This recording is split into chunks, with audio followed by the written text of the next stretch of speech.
Hi guys, it's Louisa and I am back with a brand new video. Today I'm going to be talking about a new project, a new challenge that I am embarking on, and I'm going to be doing a half-year Lowbuy challenge.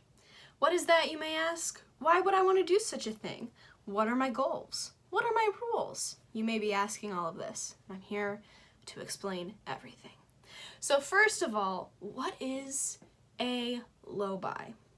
So there are different types of money challenges that have been going around on YouTube and I guess the general internet for years, but a Lowbuy is where you restrict how much of a particular product that you're buying or a certain category in hopes to save money. There's also something known as a no-buy, which is where you don't buy anything of a certain category and you only buy the necessities. What's interesting about both of these challenges is that they're very, very personal. What someone spends a lot on may not be what another person spends a lot of money on, or, excess money that they don't want to be spending. And so the rules for these challenges are really kind of up to the person that's making them. And so I actually have aspects of both no-buy and low-buy in my challenge for the rest of this year, but I decided to call it a low-buy because no-buy plus low-buy, it just gets kind of confusing. So that's why I'm going to refer to my particular project for the rest of the year as my half-year low-buy, even though there are some no-buy elements in it. So why am I doing this? Why am I cutting down on my spending? It's always good to remember your goals and why you started going after those particular goals. So here is why I am doing this challenge for the rest of this year. There are two main reasons. The first reason is that I have had a very inconsistent income this year. As with a lot of you, I'm sure COVID-19 has really just taken a toll on everyone. While I haven't been unemployed or laid off or furloughed or anything like that, my jobs, I have multiple jobs. I had multiple jobs beforehand because that's just the employment type. I am a dance teacher, and so it's not necessarily a full-time job, or it's hard to find a full-time dance teaching job, if that makes sense. And then I also did a few other different positions as well. But while I wasn't laid off or anything from those jobs have not been operating due to stay-at-home orders and social distancing. So my income has been very inconsistent month to month because some months I've been able to do everything as normal, other months we've been completely shut down. So a reason I really want to focus and not be spending as much the rest of the year is because my income has not been at all what I thought it would be. The second reason that I really want to do this is because I want to have more saved up for the future, and that's really general, but to put it in more specific terms, I am currently 24. I turn 25 next month, and then in a year I will turn 26. Haha, logic. But when I turn 26, I live in the United States. I will be kicked off my parents' health insurance, and I want to have money saved up for those costs because right now I just don't have it. I also do eventually want to get my own place and things like that, and I just don't have the savings in place right now for all of that to happen. So I really want to save more of what actually is coming in so I'm better prepared for the future. So what does your low-buy entail? What are your rules? Glad you asked. That is the next part. Here is my list of rules, and so these are the rules I made up for myself. Obviously, if you want to do something similar, you can make up your own rules. Other YouTubers that have done this have very different rules. It just depends on the person. So let's see what's on the docket for me. The first rules that I'm going to talk about are my no-buy rules. These are items that I am not buying for the rest of 2020. Number one, I'm not buying soda in any form or with any meal. I've been off of soda for about 2 weeks. Soda used to, I just drank a lot of soda, and I want to keep off of soda. Number two, and I think some of my friends and family will be surprised by this one, but I'll explain. So number two, I can't buy any Disney merchandise for the rest of the year. This includes pins, clothing, ears, plushes, and not just from Shop Disney or the parks themselves, but also items from eBay and Mercari that other people are selling that are Disney products.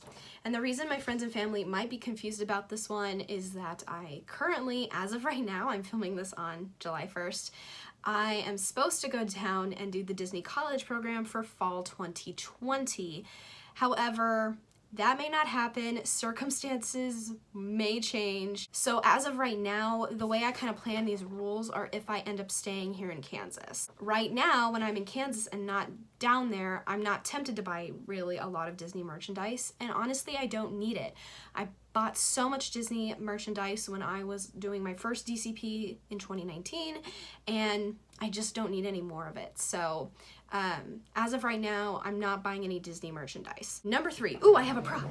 The third thing that I'm not buying for the rest of the year is perfume. Let me show you why. So this is a basket full of perfumes. I've had some of these perfumes for years and years, and they're all very close to being done except for 2. Like this one is still pretty full. But I have plenty of perfume that we're so close to being done on some of these, and there's just no reason for me to go out and buy any more perfume. Not that that's a huge problem for me or anything like that, but we have plenty to go around right now, so. And then this ties into number 4. I'm not buying any holiday beauty items this year. That includes a lotion, perfume, nail polish, etc. And here is why. More props.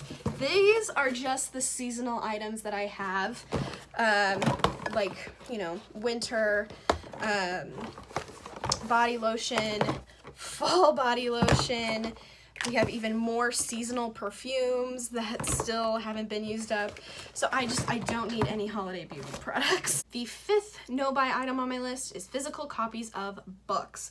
So when I was a kid, I used to love reading. I was a really quick reader, and when I got to college and beyond college, I've become a very, very slow reader. I'm just terrified that I'm gonna miss a detail, so I'll just read sentences over and over again, and it takes me so long to read. Like, I wish I was a lot faster and enjoyed it more like when I was a kid. But I have so many books because I love going into bookstores and browsing, and I just never read books in the amount of time to justify that. Number 6, no going on drives for fun. Now this started in college for me. I wasn't involved in a lot of activities at first in the beginning of my college career, and I was also living in a new place, so I wanted to go out and explore, so I started to go out on drives. And then throughout college, and even when I was in my DCP in Florida, I just loved going on drives. It just made me feel better when I was stressed out, and so that's something I really love to do. But it's not good for the environment. It's not good because I end up needing more gas, and I also just don't have the money to buy a new car. And I love my car. I have a minivan and I absolutely love it, and I don't want to run it into the ground. Last rule that's a part of my no buy section is that I'm not gonna go thrift shopping just for fun. Now this is another thing I love to do. I love antique stores, I love Goodwills, I love going and looking at old stuff, and a lot of times I will take them home and be like, this is such a unique item. Again, I don't need to do that just for fun. So while I can't go thrift shopping just for fun, I can still go thrift shopping if I'm getting something I need. That's fine, but if I'm just going in to just for fun, And now it's time for my low buy rules, and I only have 3 of them. So the first rule of my low buy section is that I can only purchase fast food once a week, and this does not include takeout from local unique restaurants. So since high school and since I got my car and had open lunch and could go get lunch, I have just been addicted to fast food and getting it all the time, and it has been so bad, and I don't even want to think of all the money I've spent on fast food like throughout the last 7 years of my life. It's ridiculous. So I don't want to cut it completely because that's going to be really hard for me to do. So I can only purchase fast food once a week. The second Lowbuy rule is that I can only purchase makeup and health products if I'm completely out of that particular item or I need to replace it.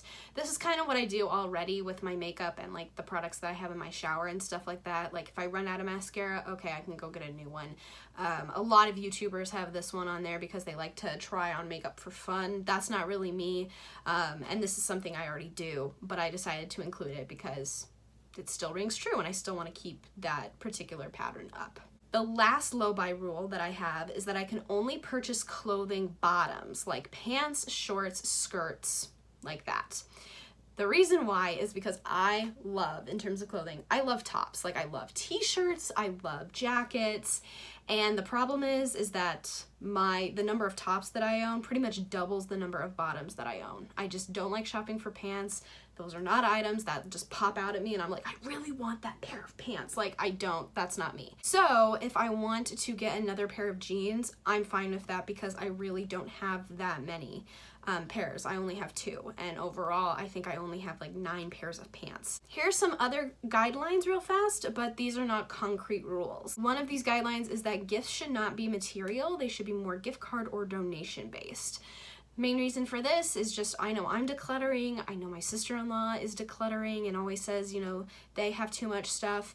So I just think we would all feel happier if I wasn't gifting people more material items or stressful things. If I was giving them a gift card for food they really like, or, you know, to go to Target and grocery shop or whatever, or donating it to a charity of their choosing. I just feel like those are going to be more meaningful gifts and just helpful for everyone else in my life. But again, if I see a gift that's a material gift for someone that I know they'll love, then that's okay. The next guideline is to try to not buy any fast fashion, and this is something I'm doing more research on and I need to continue to do research on. But yes, fast fashion is bad, and this year I don't want to purchase any fast fashion. I'll explain this in a second, but I have on here, I can also track savings by remembering the prices of items I saw and wanted, but I did not buy. So how I'm actually going to be tracking what I saved is that I added the total amount that I spent at the end of each month already this year. So I added those all together for the first 6 months of this year, what I spent in each month, added those together, and then I divided by 6 to find the average of what I spent each month. So the average of what I spent each month was $578.56. So how I'm going to measure my savings is the total amount spent at the end of the month and how much less that number is compared to this number.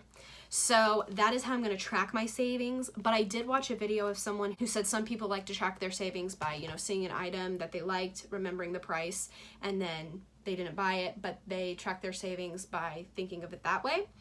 That's not going to be the main way I do it, but I did find that concept very fascinating. I plan on uploading a video at the end of each month going, this is how it went this month, and so forth, so I can see my progress and all of that.